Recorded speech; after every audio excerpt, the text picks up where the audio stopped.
Hi boys and girls, ready for a story? Today we have a nonfiction book about penguins. Tacky and Tacky Locks were about a fictional penguin. Not real, a story, just for fun.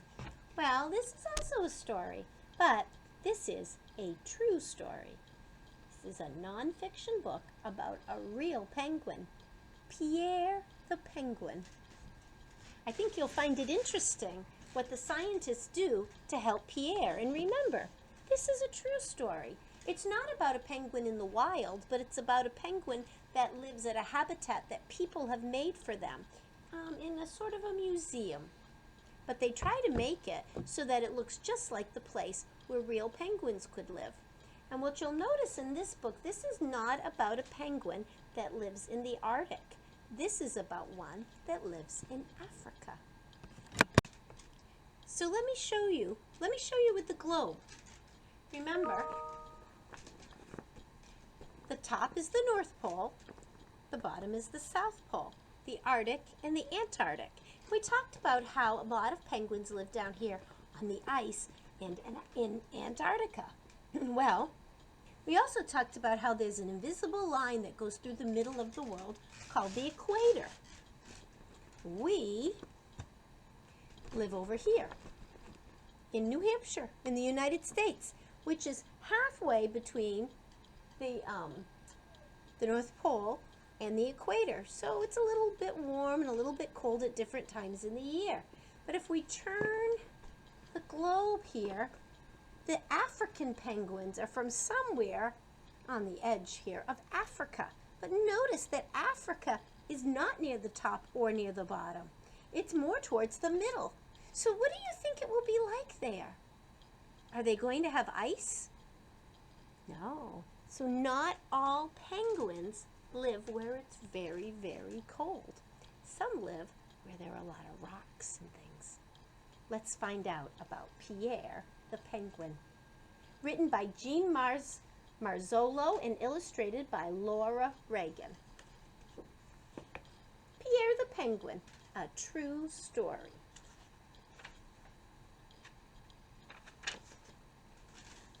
This is the true story of Pierre, a small penguin in a big museum. But it is also about the people at the California Academy of Sciences who worked together to help him through a hard time. Down at the end of African Hall, past statues of animals big and small, there's an aquarium wide and tall with real live penguins. 20 in all. African penguins don't like ice. For them, a warmer place is nice.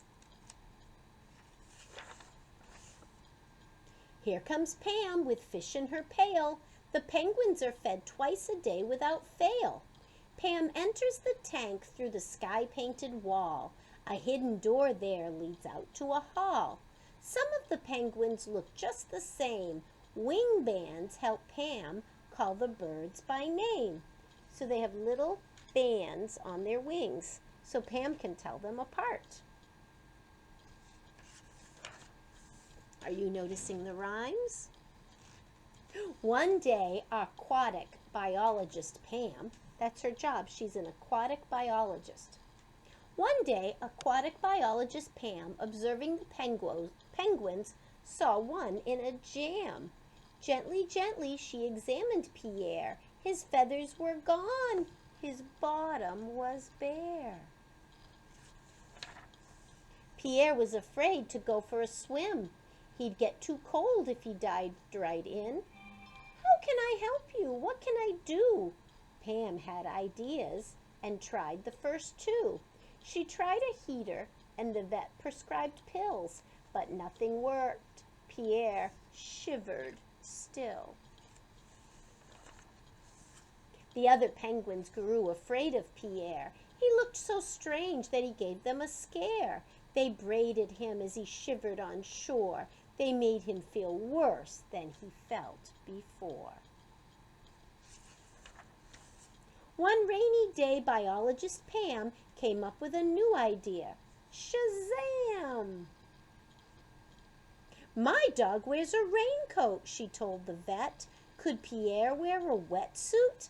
The vet said, you bet. Pam and a friend worked day and night to make a pattern that fit just right. Then a wetsuit was made of neoprene, the tiniest one you've ever seen. Carefully, Pam put on Pierre a wetsuit a featherless penguin could wear. Standing on a rock in his new wetsuit, Pierre the Penguin looked mighty cute. He felt nice and warm and he wanted to swim. So what did he do? He dived right in. Splash! Whee!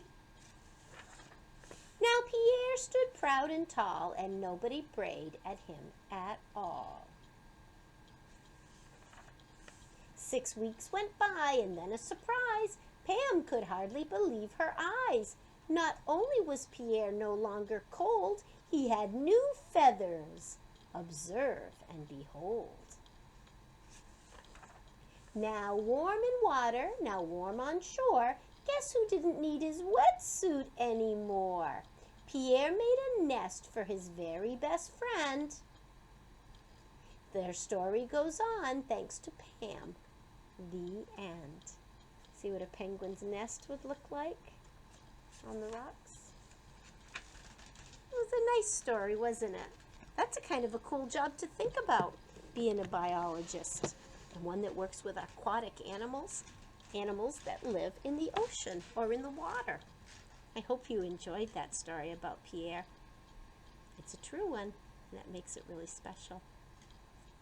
Have a great day, boys and girls.